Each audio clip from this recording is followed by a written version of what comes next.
and welcome to MetroWest Forum. What is happening in Massachusetts, and especially in MetroWest with respect to job growth or losses? What could the employment picture look like in the future? And what role will immigration play? Well, continue with us today as we began our dialogue with Michelle Droulet. Michelle is CEO and co-founder of Conquest, an information and internet security company. She also sits on the MetroWest Chamber of Commerce Board of Directors and is co-chair of the Workforce Preparedness Task Force. Welcome to the program. Thank you very much. A lot of you will probably recognize or have read the columns of Peter Young. Peter is a columnist for the MetroWest Daily News, where his ink-stained fingers have been at work since 1982 to the present. And Peter also reports for the Marlboro Enterprise and the Hudson Sun. Welcome to the program, Peter. Thank you, Maurice. Well, since 2003, we'd like to welcome Mr. Najit Singh. He is Vice President for Research and Evaluation for the Commonwealth Corporation. And Najit has also been the force behind the Skills Gap Research Project on the availability of skills that are commensurate with the needs of employers and the implications of the baby boom generation retiring. And the last shall be first. Suzanne Moriali-Lieber is President and Chief Executive Officer of the Marlboro Regional Chamber of Commerce, serving over 800 business members today. Welcome, Sue. Thank you very much. Thank you for inviting me. Najit, what is your research revealing about the economy and workforce development trends? So the good news over the past couple of years is that the economy is growing. Employment is growing over the last couple of years, both in Massachusetts as well as in the Metro Southwest area. We are one of the few states that has a vacancy survey, and our vacancy survey is actually a great indicator of demand. And the last data we had was from the middle of last year, indicated there were over 86,000 job openings at that point in time, and a 3% job vacancy rate, up from about 2.2 almost 4 years ago. And so the economy is growing, albeit somewhat slowly. It's much slower than the rest of the country. For the state as a whole, we will only hit peak employment that we hit in 2001 probably around 2010. So we are one of the few states that has not yet recovered lost jobs. In terms of where the growth is happening, a lot of the growth is happening in the healthcare sector, healthcare and social assistance sector, hotels and food services. And that was one of the remarkable features of this sort of downturn or recession, that healthcare, education, social assistance, hotels, food services, they continued growing during this period. And that, we believe, is also sort of one of the reasons for a lot of what we're calling the skills gap. That's kind of what prompted us early on, because these are also the same sectors, healthcare, education, that require education, college education, as well as some kind of a credential, licensing or some kind of certification. And a lot of the job losses, the largest job losses, have been in manufacturing. And those skills don't easily translate into the growth sector. So that's one of the things we'd like to look at today. And Suzanne, with more than 800 businesses that you serve through the Marlboro Chamber of Commerce, are there a couple of issues that are germane to the industry at large out here, or does it depend on the size of the company? Well, it depends on the size of the company, actually. But I am glad that the hotel sector was brought up. As I was coming here today, I noticed that one of our hotels has on its marquee now hiring housekeepers. And it's a very, very big demand in our city that we have many employees, and there are a lot of job openings. What are you looking at in terms of the kind of employers that are here in MetroWest and in Marlboro, the Marlboro metropolitan area in particular? Are we talking about large, medium, or small companies? We are talking about the full range of every size of company. We have many, many small businesses, which, as you know, is the backbone of our economy. But we also have the very large companies such as Fidelity and Seprecor and Boston Scientific and Raytheon. But in between there is a great need for employees, that we have our, a transportation issue in our area that's really not being met. But there's a great number of different kind of companies. Michelle, the MetroWest Chamber, by its very nature, should have a vested interest in workforce development. Is that being demonstrated? We're looking at it a little bit in a different way, more from a K through 12 perspective, and we have what's called the STEM initiative, which is the science, math, engineering, and technology. And so what we're trying to do is we're trying to meld businesses with the educators and getting internships for students so that they understand that the hotel industry needs people, or Framingham Union has a phenomenal program for students to be able to go through externships for teachers, so that the teachers actually come back into the classrooms and they have excitement because they understand exactly what the businesses are doing. Because what we've found over the years is that schools speak a completely different language than businesses, and we're trying to find a good medium. And plus it gives both sides an opportunity to take a look at each other in advance. Absolutely, and it helps the students determine. I think it's just as important for a child or a student to say, gosh, I don't like that, as much as it is like, wow, this is really great, this is what I want to do. Peter, you've watched and listened to elected officials and to just plain folks, and you've written a lot about immigration. What's the climate like out here? Well, the climate out here, as it is across the country, is bleak. There's considerable opposition to any kind of reform of immigration laws and procedures. One of the things that's been of special interest to me here in Marlboro, and it may apply in other communities here in MetroWest, we simply do not know how many undocumented workers, immigrants, that we have in this community. I asked Arthur Vigent, our city council president, a year ago, what was his best estimate on the number of undocumented or illegal immigrants. You're talking about for the city of Marlboro. City of Marlboro, right. And I asked Arthur a year ago what was his best estimate on the number of illegal or undocumented immigrants here in Marlboro. And he said, I get different numbers depending on who I'm talking with. The numbers vary from 5,000 to 10,000. And then Arthur said this, which I thought was rather poignant. He said, we thought we were doing a pretty good job delivering municipal services to 40,000 people. And suddenly one day we woke up and figured that maybe we were trying to deliver municipal services to 47,000, 48,000, who knows. Well, this is an extremely serious matter, and it's one reason that I certainly advocate a national ID program which would involve participation of all of us, not just the immigrant communities. Peter, I think it's interesting that a lot of communities share the issue of or concerns about immigration. Absolutely. But there are two sides to immigration, and the other side, for the ones that are needed and welcomed and are being sought, we need to go back to that. Najid, if without immigration, what would our population be like now in Massachusetts? We would likely have had a population decline. Our data indicates that the labor force growth has been sustained significantly, has been due to immigration. So we've done some research together with Professor Andrew Sum at Northeastern. He's done a lot of the work for us, and it's indicated that over the last 15 years, but for immigration, we would have actually lost working age population. We're in a pretty competitive environment. I mean, Massachusetts is blessed with a lot of colleges and universities, institutions of higher learning, and people around the country and around the world realize we turn out some pretty sharp students here, and they want them, and they're offering things too. So what are we doing to compete against that?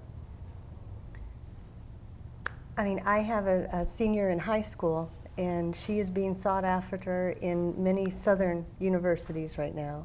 with a lot of money and dollars. And actually, I just read that some of the Massachusetts schools have actually declined. And so, trying to get the Massachusetts schools to be able to provide, scholarships and funding and things like that to get the students to want to stay here. And then it kind of goes back to affordable housing to actually get them to be able to afford to stay here once they graduate. Well, I'm glad you mentioned affordable housing, Michelle, because I want to raise here the question of how many home foreclosures we are now seeing in Marlborough and in the adjoining communities. This is the subprime lending phenomenon that as these mortgages, adjustable mortgages, get adjusted up, a lot of families can't make the new payment levels. True. And they get foreclosed out.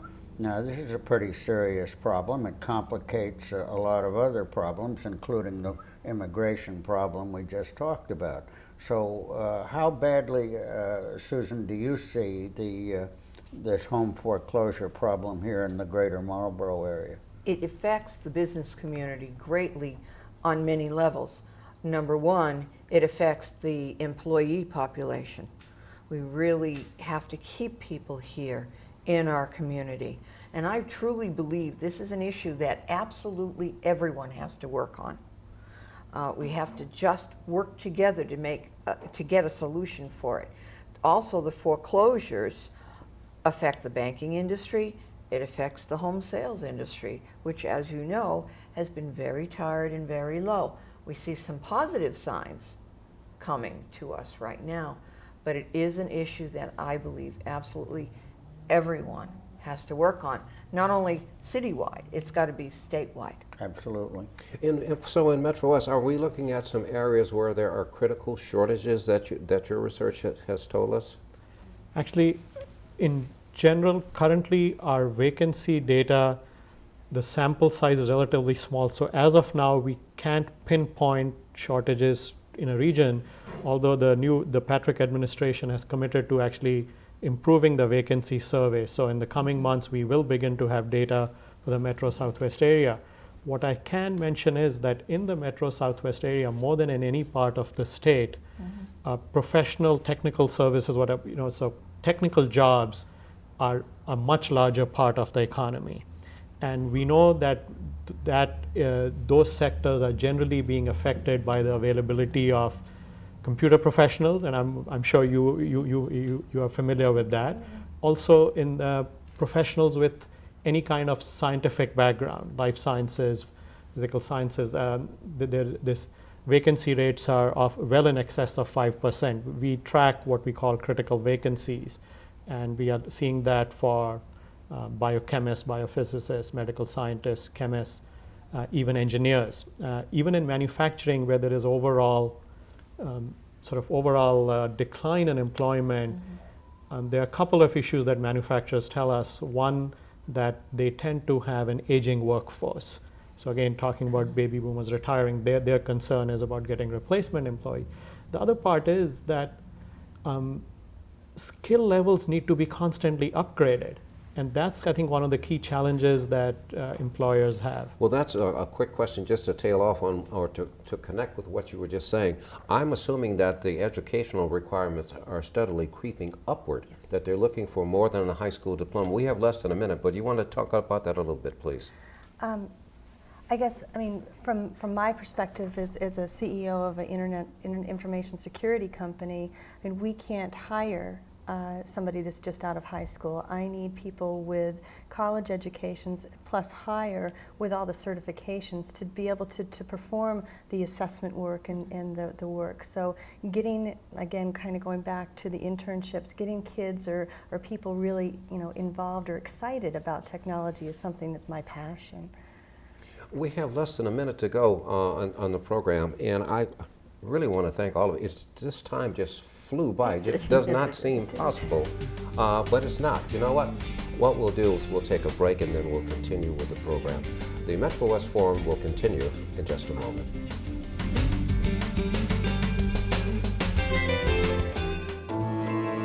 Please stop. Look at our kids. An increasing number of them are overweight, on the road to obesity. The facts are clear.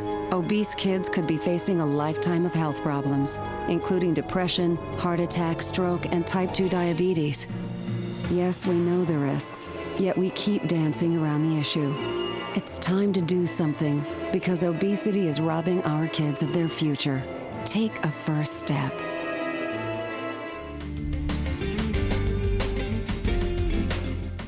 Welcome back to MetroWest Forum. We're discussing workforce development. Where are the jobs? What's the economy like? What role do immigrants play, or should they play? One thing is for certain, this area has had an abundance of computer-based companies and technology. Peter, you've covered this area, MetroWest, and you watched and listened. What are you seeing out there? Have we recovered from what we lost? No, we haven't. And what we're dealing with now is the globalization, to borrow a cliche word, that has shifted a lot of Massachusetts computer development and production overseas to provinces in India, Taiwan, mainland China, and so on. And we still have here, if you want to be a technological archaeologist, how's that for a mouthful? You can find layers of the previous technology waves in mini computers with Digital Equipment Corp. God bless them, they're gone. In personal computers, companies like Prime, and Prime is gone. With network computing, such as 3Com. And 3Com is not gone, but it's a skeleton compared to what it was in the days when Bob Metcalfe was riding so high. And now, of course, we've got a lot of activity in the biotech field, and Suzanne points out that financial services have developed hugely with companies like Fidelity, Indeed, but there's no question that we've lost a lot, and we haven't gotten it back. And this brings up the issue, as has been pointed out by Najit, that we need to constantly be upgrading the workforce. This is not something that ends when you graduate from college. Exactly. Follow up on that for us, Najit, would you? Yeah, the basic theme is that, one, that most of the people who are going to be in the labor force over the next 20 years, they're already in the labor force right now. And one of the things folks in the workplace have to do is to constantly reinvent themselves, both companies and their employees. So one of the big challenges is that those who don't have, let's say, college education but are in the workforce, how do we upgrade their education as well as skills? And that's where we have to work, where the workforce development community, the colleges and employers, everybody has to work together to find solutions to do that. There's actually a new, I got invited, I have a Y on my forehead, but I got invited to join this new consortium. It's a STEM consortium, which again is a science, math, engineering, and technology. And it's comprised of, I believe it's 7 universities in the MetroWest area, and businesses and workforce folks as well. And then we're trying to get K through 12, the superintendents involved too. And it is just about that, about bringing the different people to the table, so that Mass Bay Community College is a great example of re-engineering people. They have phenomenal programs for people to take themselves from one step to another. Right. And even from a kid that's graduating from high school that doesn't really know what they want to do, there's an automotive program that's like sponsored by Saab and BMW, and they basically can get free education to go work on these cars and stuff like that. So I think it's huge, and there's so much available here. What's happening at Mass Bay Community Colleges and at some of the other STEM partners, and certainly with the Chambers of Commerce, is that the effort to shorten the period of time between training and the job? Exactly. Many of our companies, when they come in to town, they look for the available workforce, and one of their major things is the training programs. They want to know what's out here. They want to know what's in the region. How can they get their people retrained and trained when they hire them so that they can be productive right away? And there are many, many opportunities as far as what Michelle was talking about, as far as colleges and workforce development programs, and then there's training funds. And we focus on the company when they come into this area, and we connect them to all the training programs that are available. One of the programs actually I might cite is in the economic stimulus bill, the legislature also passed the Competitiveness Trust Fund. The whole and the new What is it called again, please? the Competitiveness Trust Fund Okay, great. training. And the new administration has decided to focus on what are generally referred to as sector strategies. The entire idea is that you focus on certain industries and employers where there is a need, where the employers have identified that they have a need for training or skill upgrading, and then you make sure that that you bring colleges to the table so that the specific needs are being addressed through that. I was actually sitting in this particular meeting with this new consortium, and I was actually walking out with one of the gentlemen from Regis College, and we were talking about nursing and the dire need for nurses in our region. And I asked him, I said point blank, why can't you add more classes? Why can't we have more nurses? Well, the answer is pretty simple, isn't it? And he basically came back to me, he said, we can. He said, but you have to have the hospitals to actually be able to do the training and stuff like that. And the infrastructure's not there. The second part of that is that there is a problem recruiting the instructors. Exactly. The He money did is say not that. there. I mean, said- there's yes. such a great need, and our population is growing fast, except for maybe Peter. Yes. But that's the whole point. There's not enough money to pay the people to do the training. Yeah, I think even on the nursing faculty, there are initiatives. We are part of an initiative actually in Western Mass, and I know the Board of Higher Ed is also working on actually the nursing. And I think the issue is actually much broader than nursing in healthcare, even radiology technicians, all kinds of positions. But nursing is really obviously the backbone of healthcare, so that is really a key issue. And there are efforts at addressing, I think one of the challenges, as you said, is the clinical placement of nurse students and so there's an attempt at setting up more of a centralized system, so hopefully which is more efficient and will do a better match. Peter, from your perspective as a reporter and columnist, and I know you watch the legislature, without getting into the specifics or the names of any particular legislature in any particular town, do you think the elected folks that you've covered are paying enough attention to what we really need for workforce development? I think that the people we have out here in MetroWest, I'm thinking of State Senator Pam Resor out of Acton, who has represented the Marlboro area for some years, typical, I think, and are fine veteran legislators in Hudson, Framingham, and so on. I think they're good people, very good people. But do they have a grasp on what's needed? Oh, I think so. They also are hamstrung by the kinds of problems that DeVal Patrick is currently encountering. Old Mother Hubbard goes to the cupboard, and the cupboard is bare. And Governor Patrick goes to the cupboard, and whoops, he's got to get $20 billion for serious highway reconstruction, and the big dig is still a dollar burner, isn't it? And on and on and on. And meanwhile, those health care costs keep going up. So I would think that the issue of health care is playing a major role in terms of concern among employers. It certainly is many, many times, and we're all working together on it as far as a group of chambers of commerce.